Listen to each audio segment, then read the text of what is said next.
selamat datang di podcast Ngobrol Manis. Ngobrol santai sambil bahas hal-hal penting.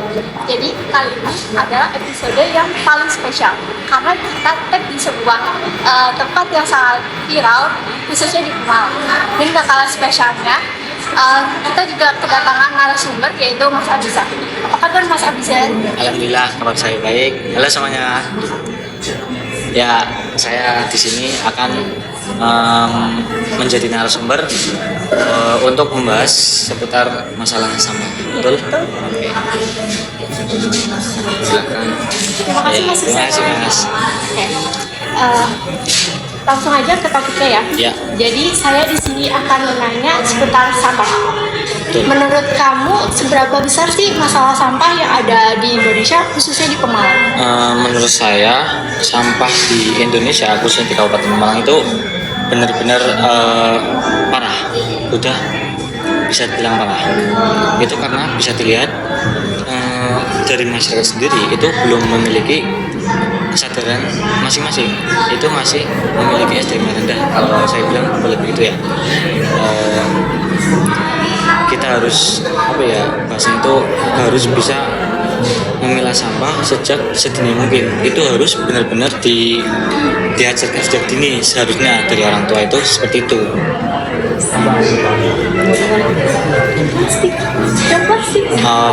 Tentang masalah plastik itu sebenarnya itu sudah mencapai angka yang bisa dibilang berat gitulah. Ya, saya juga sering melihat bahwasanya sampah plastik itu masih berserakan di wilayah jalan-jalan dan juga pantai-pantai. Nah, kalau untuk di pantai Pemalang sendiri itu sudah bisa dibilang parah banget. Itu benar-benar saya kemarin terakhir lihat itu sampah di pasir itu udah benar-benar kelihatan semua dan numpuk pasir. Dan juga selain plastik, jenis sampah apa lagi sih yang harus kita kenali? Selain sampah plastik, jadi sampah kan ada 3 jenis ya. Yang pertama sampah jenis padat, terus ada sampah jenis yang cair, dan ada yang gas. Nah, dari masing-masing 3 jenis ini kita harus memiliki, tahu bagaimana cara mengolah sampah yang benar ini dari ketika sampah ini. Untuk sampah padat itu contohnya misal kayak ini nih, kayu termasuk kayu, botol plastik, kaca, pecahan keramik yang padat-padat ini mah. Terus yang cair itu ada misal kayak minyak bekas itu loh, minyak jelantah, terus air bekas cucian, oli, nah itu termasuk. Dan untuk yang sampah jenis gas itu dari pembakaran yang udara kotor gitu loh, sampah-sampah yang dibakar terus menimbulkan asap-asap yang bisa kayak di pabrik gitu ya? Nah itu benar, kayak hasil buangan pabrikan gitu. Ya itu dari jenis itu tadi.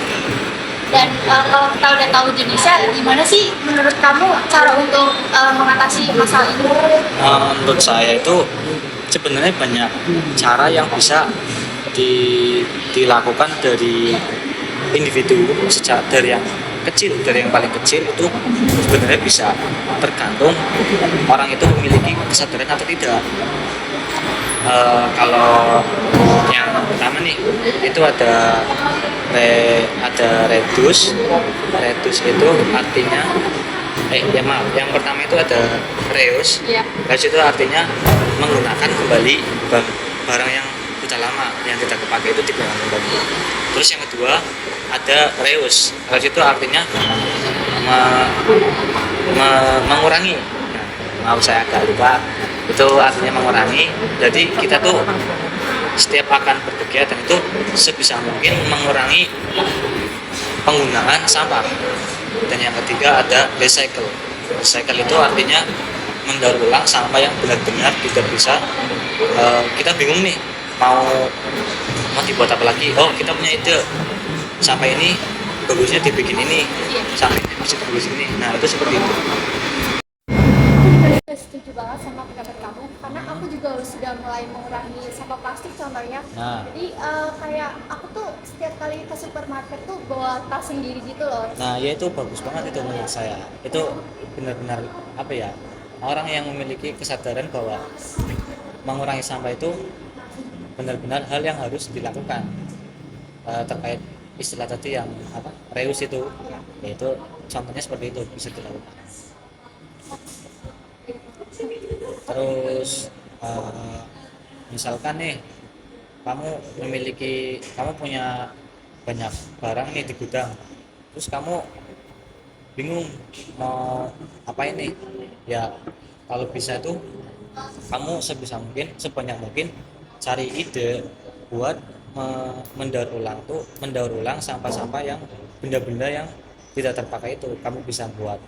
Misalnya kamu punya botol plastik, bisa dibuat jadi pot tanaman, terus buat apalah gitu, buat hiasan-hiasan di rumah, itu yang bisa bisa mengurangi sampah dari langkah yang kecil. Nah itu seperti itu. Wah ternyata banyak banget ya. Nah itu banyak sekali sebenarnya. Dan juga Mas Abizar, menurut pengalaman pribadi, apakah Anda pernah membuat salah satu apa ya produk dari sampah tersebut? Pernah, saya waktu SD itu dari sekolahan itu ditugaskan sama guru tuh, jadi kamu tahu yang sama-sama yang bekas-bekas minuman Marimas itu, Ya, tahu. nah itu dikumpulin sebanyak mungkin, terus kita tuh disuruh memotong-motong, dipotong-potong kecil-kecil, terus kita kumpulin botol yang le mineral itu yang Iya. aqua itu, terus dimasukkan semuanya, terus dipadatkan, terus kalau sudah banyak jumlahnya itu kita langsung dibuat bentuk, bisa jadi kursi, bisa jadi meja dan lain-lain, itu disatukan jadi seperti itu, benda-benda yang bisa digunakan untuk manusia gitu. Wah keren banget ternyata. Ya keren lah. Selagi kita masih memiliki ide itu bisa mengurangi sampah yang ada di sekitar kita. Bahas apa lagi deh? Terus sama terkait yang sampah di sungai ini, Ya. saya kadang suka kesel sama orang yang, misal saya lagi jalan nih, terus tiba-tiba ada orang yang rumahnya di samping sungai itu seenaknya membuang sampah sembarangan gitu di sungai. Sebenarnya itu kan hal yang benar-benar tidak lazim dilakukan kan, karena kita hidup di bumi juga harus memiliki apa ya bahasanya itu, harus memiliki rasa tanggung jawab. Betul. Sama kan tanggung jawab kita. Iya. Nah, selagi kita masih menggunakan barang, otomatis kan kita menghasilkan sampah nih. Nah, sampah itu mungkin sebisa mungkin harus kita tanggung jawabkan gimana pun caranya, atau mau dibuang ke TPA, mau dibuang atau mau dibuat kerajinan, mau dibuat ke apapun itu yang bisa memanfaatkan diri kita. Dan juga itu juga termasuk ke dalam jenis pencemaran air gak sih kalau kita membuang sampah di sungai? Nah, itu termasuk. Kalau kita buang sampah di sungai, aku makan ya. Kalau orang buang sampah di sungai itu, kita tahu dong kalau di sungai itu banyak ekosistem yang lain, ikan, tanaman. Itu yang paling utama itu yang ikan, tanaman itu yang habitatnya di situ. Jika kita seenaknya membuang sampah sembarangan di di sungai itu, otomatis yang pertama kali kena imbasnya itu ekosistem yang di situ, ikan, tumbuhan dan lain-lain. Nah, yang kedua kena dampaknya itu manusia sendiri, karena apa ya, sungai kan otomatis kan ada yang dekatnya, tempatnya itu dekatnya pemukiman nih, kayak yang di Sungai Ciliwung di Jakarta itu saya kalau lihat di Google aja itu benar-benar jorok lah bahasanya gitu. Memang benar. Itu benar-benar apa ya, menurut saya itu gimana sih pemikiran orang-orang yang hidup di situ, kenapa sampah aja sampai berani, mengapa mereka itu sampai berani membuang sampah di sungai sembarangan. Itu kan padahal kalau musim hujan datang, kita yang di situ, yang rumahnya di situ itu kan kena dampak. akhirnya kan Jakarta kan sekarang sering kena banjir, apalah yang nggak sepatutnya itu terjadi. Pokoknya jangan sampai kita terkena hal yang seperti itu. Dan saya juga lihat pemerintah kayaknya sudah kewalahan dengan masalah ini. Nah, betul. Ya.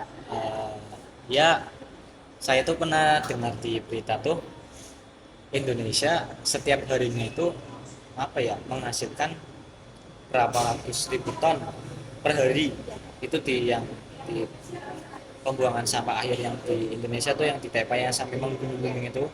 Nah itu saya sampai bahasanya tuh gimana ya, mengapa Indonesia bisa sampai jadi begini, padahal kan Indonesia memiliki sumber daya alam yang kuat. Nah kalau sudah memiliki sumber daya alam yang kuat, yang bagus, yang banyak, itu sebagaimana mungkin kita harus sebagai manusia, kita sebagai manusia harus bisa apa ya namanya, membuat sumber daya manusia itu menjadi lebih tinggi alias SDM yang tinggi, itu seperti itu. Ngomong-ngomong, kamu tahu nggak sih yang apa tuh yang Shopee Kirana Putri Lingkungan Indonesia 2024? Wah jelas tahu dong. Nah Dia itu keren tuh banget.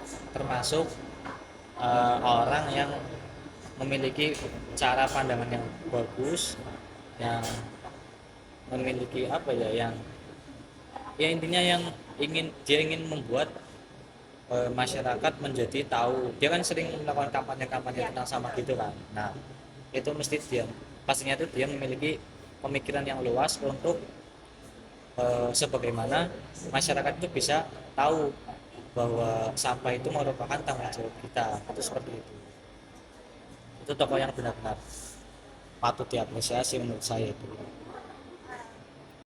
Kamu apakah sampah yang dibakar itu termasuk solusi yang terbaik? Sebenarnya jika ada sampah yang dibakar itu kan otomatis sampah yang kering ya. Ya. Nah seperti daun yang jatuh dari pohon terus berhari-hari itu kering, kayu bakar, kertas, plastik. Cuman kalau plastik itu menurut saya kurang tepat kalau dibakar. Itu bisa, walaupun dibakar pun plastik itu tidak mau terurai. Dia kan kalau dibakar itu kan kayak tambah kecil gitu kan. Nah tambah kecil gitu, ya dia tetap seperti itu, tidak akan terurai. Itu tidak mau, itu karena plastik itu memiliki bahan kimia yang sangat kuat, itu seperti itu. Dan juga dapat membahayakan udara sekitar. Nah itu betul sekali. Kalau kita sering-sering apa ya bahasanya itu setiap hari ini ada sampah, terus kita langsung memiliki pemikiran oh ini bakar aja. Nah itu sebenarnya kurang tepat, karena sampah yang bisa apa ya yang dibakar itu menimbulkan asap itu kan ke udara nih. Nah itu kan otomatis masuk ke paru-paru kita, seperti bahasanya itu orang merokok gitulah, merokok mengeluarkan asap, kita hirup sendiri, itu akibatnya bisa kita sendiri lagi, itu balik lagi memiliki timbal balik. Dan kalau untuk solusi kedua nih, kalau menurut saya, kan saya sering melihat orang-orang tuh membuat kayak semacam apa sih tanah yang dibolongin gitu, terus sampahnya dimasukin ke situ. Apakah itu solusi terbaik juga? Kalau menurut saya itu kalau udah benar-benar tidak memiliki jalan lain tuh, misal udah benar nyoba itu nggak bisa, udah susah pokoknya, itu menurut saya lebih baik ya sama itu dikubur. Kalau bisa nguburin itu yang dalam sekalian. Jadi kalau tanah itu kan sifatnya kalau kena air kan bisa tergerus ya. Nah itu lama kelamaan kalau tanah itu kena air terus, otomatis kan nanti kan tanahnya mengurang. Nah itu otomatis sampah kelihatan lagi kan. Makanya kalau mau ngubur sampah itu sekalian yang dalam, itu seperti itu. Sama juga kalau sampah basah, misal bekas buah yang busuk, kulit buah, kulit sayuran, yang pokoknya apa ya, yang basah-basah gitu, itu sebaiknya tuh ya sama seperti tadi dimasukkan ke tempat yang agak terkubur. Itu nanti kan mikroorganisme yang di tanah itu kan otomatis kemakan si sampah itu, nanti jadinya hilang karena itu sampah organik yang bisa terurai. Beda dengan sampah anorganik yang memiliki waktu yang lama untuk terurai itu. Berarti tidak membahayakan hewan sekitar ya? Kalau yang sama basah, Iya. ya itu justru malah apa ya? Justru basah itu malah bermanfaat bagi hewan yang itu. Kayak lalat, cacing itu kan kalau ada sama yang basah numpuk di situ kan otomatis mereka pada merubung terus menghasilkan apa sih itu kayak plankton itu. Nah itu langsung dimakan sampai habis. Itu seperti itu proses. Menurut kamu, apakah solusi mengganti sedotan plastik ke sedotan kertas itu termasuk solusi yang efektif? Efektif banget itu. Sedotan itu kan sifatnya sementara ya, sekali pakai. Nah itu kalau bahannya plastik semua alias tidak ada apa namanya, tidak ada inovasi untuk membuat sedotan yang terbuat dari kertas, itu mungkin nggak tahu ke depannya tuh gimana. Karena tuh menurut saya itu sedotan itu sekali pakai dipakai satu orang dibuang udah selesai kan. Nah itu kalau dipakai ribuan orang bahkan jutaan orang tuh bisa menumpuk, nggak tahu jadinya apa itu kan, karena itu terbuat sama-sama dari plastik sama tuh susah terurainya. Jadi menurut saya orang yang memiliki memiliki ide untuk membuat sedotan dari bahan kertas itu benar-benar bagus gitulah, pemikirannya sangat baik. BTW, kamu tahu nggak sih yang lagi viral di TikTok tuh yang anak-anak membuat paving dari plastik? Tahu, pernah lihat langsung itu. Saya lagi main IG, lagi scroll, tiba-tiba lewat video yang anak-anak muda itu kan ngumpulin sampah plastik terutama tuh dibakar kan sampai meleleh. Itu kalau sudah meleleh dicetak di cetakan paving yang buat setapak jalan itu, dicetak di situ jadi itu paving.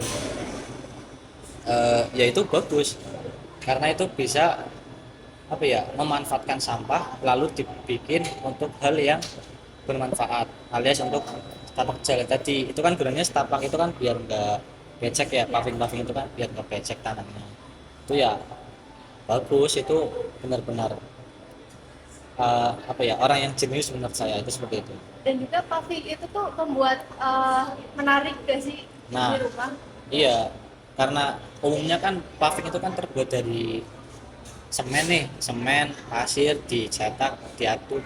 Kali ini yang menarik itu benar-benar Cara pembuatannya. Nah, enggak, bahan dasarnya tuh loh bisa kepikiran tuh plastik bisa dijadiin paving. Itu kan kayak langka banget pemikiran seperti itu kan.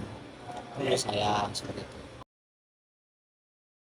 Oke teman-teman, jadi kesimpulannya sampah merupakan masalah besar yang ada di Indonesia.